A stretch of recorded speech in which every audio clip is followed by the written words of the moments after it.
আমাদের রাজ্যের superior superintendent চ্যাং এই গ্রামের পাশ দিয়ে যাবেন, তাই আমি তার সম্মানে ভোজসভার আয়োজন করছি।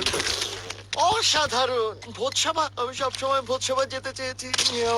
কিছুদিনের মধ্যে আমন্ত্রণ পত্র পাঠিয়ে দেব, কিন্তু আমি চাই তোমরা সবাই ওখানে থাকো। বিশাল আয়োজন হতে যাচ্ছে।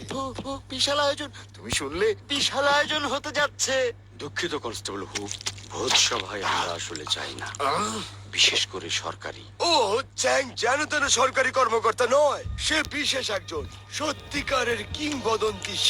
সে শুরু করেছিল সহকারীর সহকারী, তার যে সহকারী থাকে তার সহকারী, আর তারও যে সহকারী থাকে তার সহকারী হিসেবে। সে সেখানে কিছু অসাধারণ কাজ করেছিল, যেমন কেউ কোনো ভুল করলে তাকে শাস্তি দেওয়া হতো না, যদি না সেটা সে আসলেই করে দিত। তার খুব দ্রুত পদোন্নতি হচ্ছিল, যেখানে তাকে কোনো কাজ করতে হচ্ছিল না। তারপর আরো একটি পদোন্নতি, সেখানে কোনো কাজ করতে হতো না। যতক্ষণ পর্যন্ত না তাকে কোনো কিছু না করতে হতো, ততক্ষণ পর্যন্ত তার পদোন্নতি হতেই থাকলো, আর সেখানেই থাকলেন, এখনো সেখানেই আছেন। এসব না হয় অন্য দিন বলবেন, আজ থাক না। দুঃখিত কনস্টেবল হু, আমার উত্তর এখনো না। কিন্তু দেখো, যেতেই হবে তোমাকে, তোমাকে দরকার। তুমি না গেলে হয়তো তিনি আমার বদলি করবেন না। বদলি? বদলি? কে বলেছে যাব না? অবশ্যই যাব আমরা। অবশ্যই। হ্যাঁ, খাবার। আপনি চাইলে আমরা একটা প্রদর্শনীও করতে পারি। ও, আমার জন্য তোমরা প্রদর্শনী করবে? যে কারণেই হোক আমরা করব। তোমাকে বোঝাতে পারবো না এটা আমার জন্য কতটা গুরুত্বপূর্ণ, তুমি কত মহান। এই ভোজ সভা হবে সব থেকে অসাধারণ, জাঁকজমক।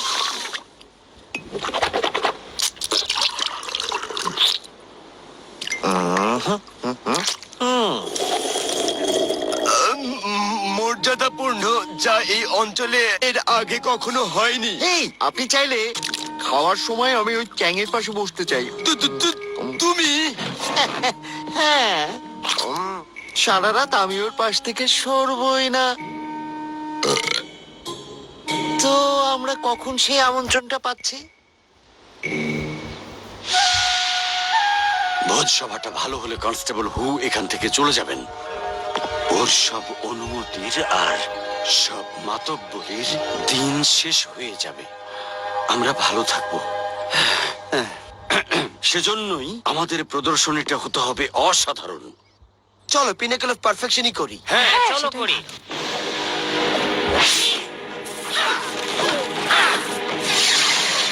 সবাই আসবেন, অনুষ্ঠানে সবাই আসবেন।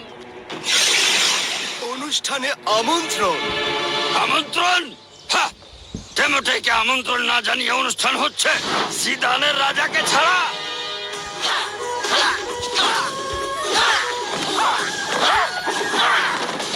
অসাধারণ। আমাদের চিফ সুপিরিয়র সুপারিনটেন্ডেন্ট চ্যাং খুবই খুশি হবেন। ভোজসভার জন্য আমরা কখন বের হব? আমন্ত্রণ পত্রে সন্ধ্যা 6টার কথা লেখা ছিল, অতএব। থামো থামো থামো থামো, কনস্টেবল হু আমন্ত্রণ পত্র পাঠিয়েছে? হ্যাঁ, পাঠিয়েছে তো, আমরা সবাই পেয়েছি।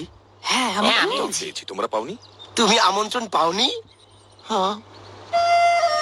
আর নিশ্চিত করবে যে মিস্টার পিঙ্কে ডিমসাম দেয়া হয়েছে কিনা। তারপর ও আবার এখানে কি করছে? এখন কি ওকে করবো বলো বলুন তো? এক্ষুনি বাইরে চলে যেতে। আচ্ছা আচ্ছা। আমি হুর সাথে কথা বলতে চাই। আমি দেখছি উনি আছেন কিনা।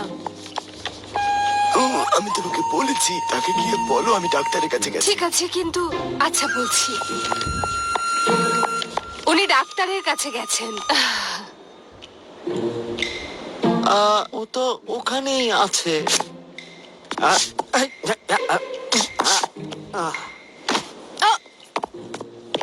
কনস্টেবল হু, আমি আসলে ও, পো, তুমি এখানে কখন এসেছো? কনস্টেবল হু, আমার আমন্ত্রণ পত্রে মনে হয় সমস্যা হয়েছে। ওটা আমি আসলে হাতে পাইনি। এখনো হাতে পাওনি? সত্যি? আচ্ছা, দুঃখজনক। আমার এখন মনে পড়লো তোমাকে আমন্ত্রণ জানানো হয়নি। কি? ও, এজন্য আমি খুবই দুঃখিত। তোমার আচরণ খুবই খারাপ। মিস্টার চ্যাং এর সামনে এটা দেখানো যাবে না, উনি তাহলে আমার উপর রেগে যাবেন। তুমি তো জানোই আজকের রাত আমার জন্য কতটা গুরুত্বপূর্ণ। আমি ভেতরে আসি? আমি তোমাকে বিরক্ত করতে চাই না। ও, দরজাটা খোলো। এটা নাও আর চোখ দুটো বেঁধে রাখো, যাতে আমার মোটা শরীর দেখতে না হয়।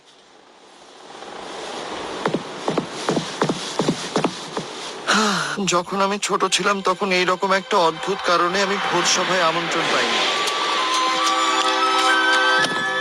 ব্যাপারটা হলো, তুমি যখন টক মিষ্টি স্যুপ খেয়ে ফেলবে তখন ঠিক থাকা কঠিন হবে।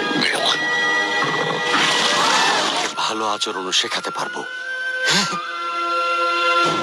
তো আমাকে তাহলে কি করতে হবে? প্রথমে আমাকে লক্ষ্য করতে হবে।